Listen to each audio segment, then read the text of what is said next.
你有没有发现一件事情？现在想做线上课程的人其实越来越多了，但是真正做出来而且卖得动的反而是越来越少的。不是说大家不努力，也不是内容不够好，而是到了2026年，线上课程的风向真的变了。如果你现在脑袋里面想的是我先把课程全部做完，再看看能不能卖，那我必须先跟你说一句实话，这是目前风险最高的一种开始的方式。How's Grayson？这频道专门分享创作者如何打造可持续的收入系统。如果你想把内容创作当成是事业来经营，一定要记得订阅频道。那过去几年，我看到很多新手创作者，他几乎都是用同一个流程去开始做课的，先花好几个月的时间去备课、去录影片、去剪内容、去做简报，等一切看起来够完整了，才准备要卖。那这样的问题是什么呢？首先第一个问题呢，就是时间成本被严重低估了。一门课它从构思到完成，动辄就是几十上百个小时，但你是在还不知道市场要不要之前，就先把这些时间全部压下去了。那第二个问题呢，就是心理压力会变得越来越大。当你越做越久，你就越不敢卖，因为你一卖就好像是在检验我这几个月到底值不值得。那第三个问题呢，也是最残酷的，就是市场它的回馈来得太晚了。等你真的知道原来没有人要的时候呢，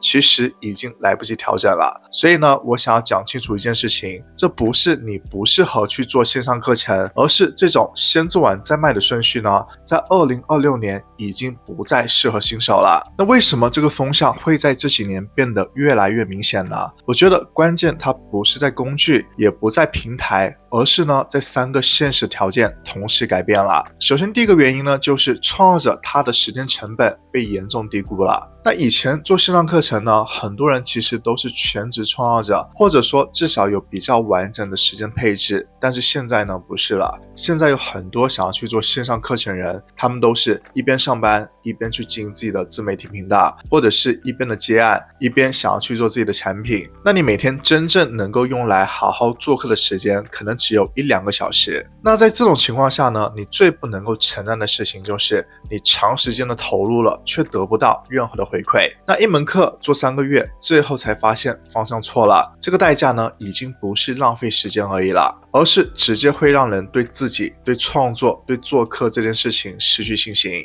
那第二个原因呢，就是市场真的变得更加理性了。我发现很多新手呢，他其实还是停留在一个很旧的想法里面，就是呢，只要我的内容够多、够完整，总会有人觉得划算的。但是现在的市场，它早就已经不是这样运作了。现在的观众他不会因为你有30堂、50堂的课就买单，他们只在乎一件事情，这个东西它能不能够解决我现在最痛的那个问题。那如果说你做了一门看起来很完整的，但是没有聚焦的课，那么在市场的眼里呢，它其实是风险更高的，因为观众他是需要花时间去判断我到底要不要去相信你这套内容。那第三个原因呢，就是真正卖得动的课开始的方式几乎都是一样的。那这一点呢，是我这几年观察到的最明显的共同点。你去看那些还在稳定卖的课程，你就会发现几乎没有一个是一开始他就把所有内容都准备好的。他们不是一开始就很确定，而是他先确认方向有没有对，他要先知道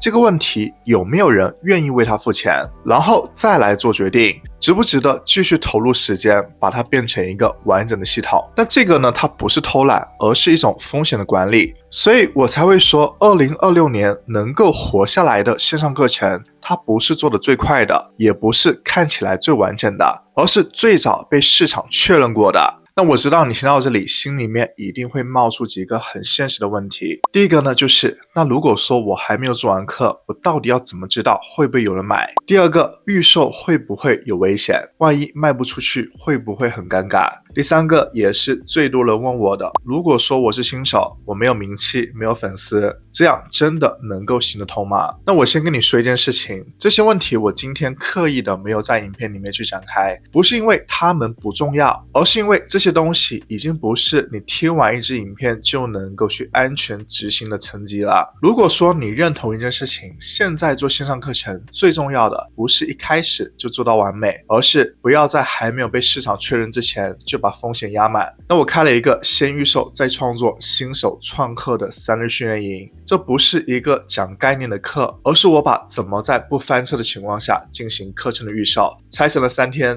新手也能够一步一步的去完成实际的操作。那你不用先有完整的课程，也不需要一次度很大。如果你需要一条相对安全而且可以执行的开始方式，那相关的资讯呢，我会放到影片下方。2026年线上课程不再比谁准备的更久，而是会比谁先被市场选中。如果说你还在起步阶段，顺序真的比努力更重要。那其实很多人听到这里，心里面都会卡在同一个地方，不是不懂概念，而是会想要问一句很现实的问题：那我到底要用什么工具才能够在还没有做完课之前，就先把这整件事情跑起来？因为你会发现，如果说工具它本身就很复杂很难，那么再好的顺序呢，也是很难去执行起来的。那我自己当初选择的是 Kajabi 这平台，原因其实很简单，不是因为它的功能最多，而是因为它把课程、网站、邮件、销售页全部放到了同一个地方。当你在做课程预售的时候，你不用先学4、5套的工具，也不用一开始就把你的系统搞得非常复杂，你只需要去专心做一件事情，确认这个东西有没有人想要去购买。所以如果说你现在的状态是已经开始想要去做线上课程了，也认同先确认市场再投入创作，但是你卡在不知道工具应该怎么选怎么开始，那我会很建议你接下去看这支影片。那这支影片呢，我会完整的拆解给你看，我是怎么使用 Kajabi 从第一个想法开始到真正开始赚到钱的。那我会实际的去带你看 Kajabi 的界面，它的整个操作流程，来让你知道新手用起来到底顺不顺，适不适合你现在这个阶段。那现在呢，你就可以点击这部影片去观看。